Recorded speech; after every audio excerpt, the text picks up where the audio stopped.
Hey guys, I'm Brad, and in this episode, we're going to be doing a bit of a demolition.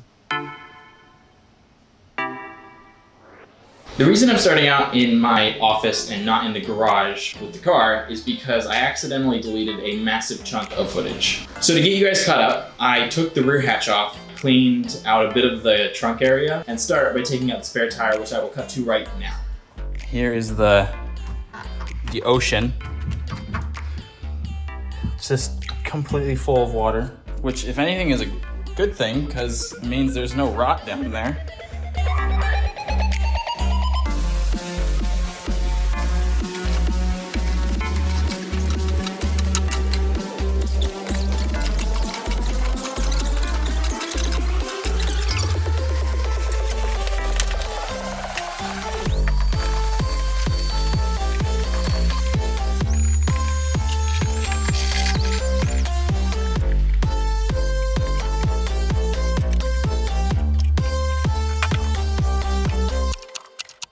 This is just the trunk area.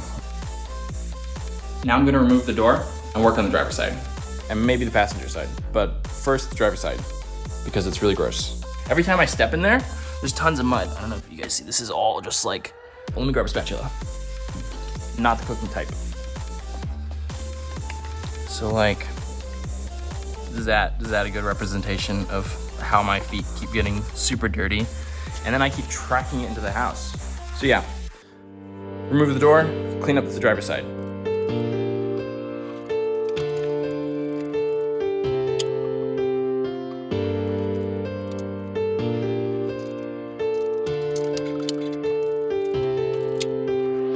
Okay, so I set up a sort of contraption to make sure that this door does not hit the ground when I unbolt it. So we're gonna see if this works. The door can't be more than 50 to 100 pounds, so I think it should be fine. But I guess we'll catch it on camera if anything goes wrong.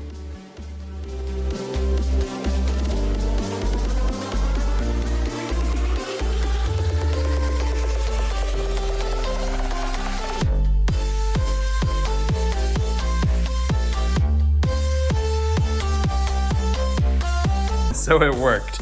The garage door rails did not fall down, and my feet are alive. The door didn't fall on my feet or anything. If you have an extra person hanging around, I would suggest, just using a second pair of hands instead of risking your garage door, but desperate times calls for desperate measures.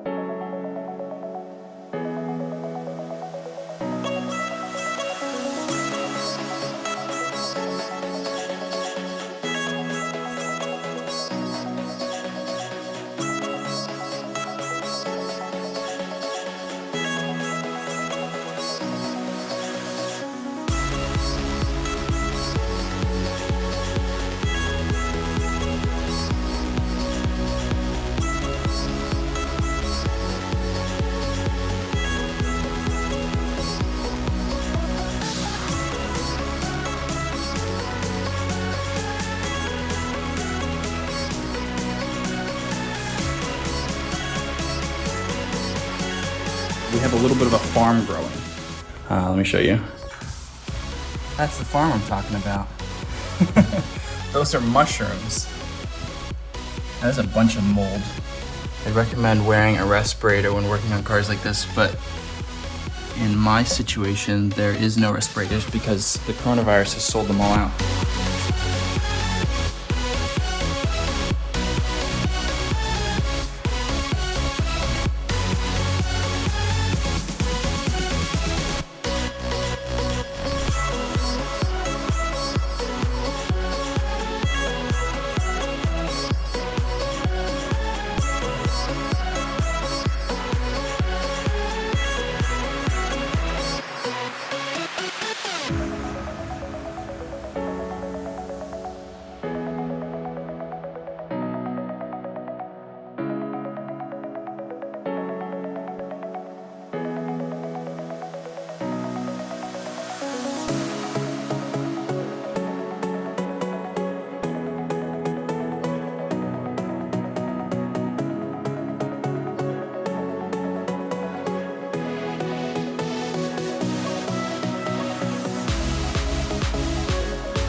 All right, so we're almost done gutting the interior.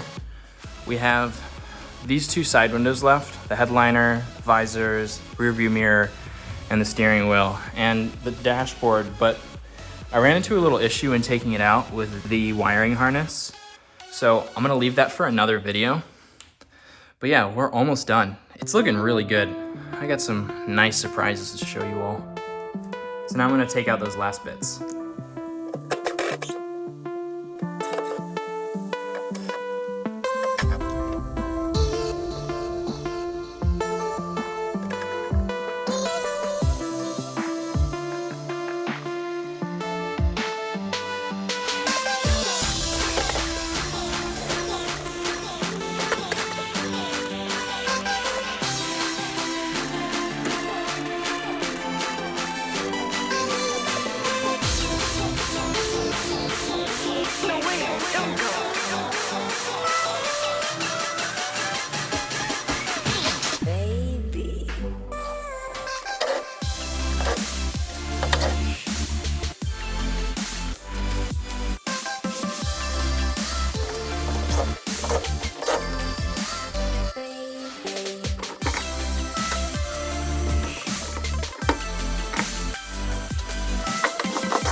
Okay, so we finished gutting the interior. We gutted everything from the seats to the windows to the carpet. Here's some of the things that we found. Barely any rot, lots of salvageable parts, including the steering wheel and the seats. And since it's completely gutted, there's a lot of room for customization.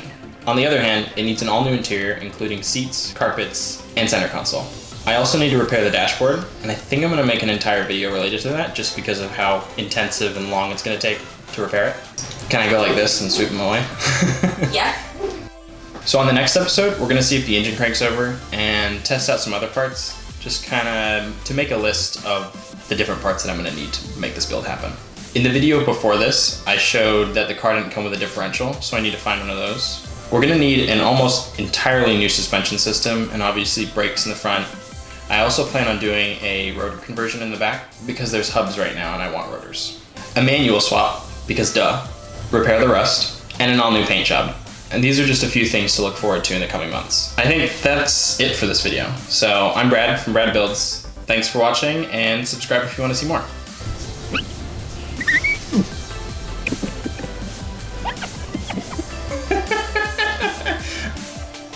I just want to like kick you out of that chair.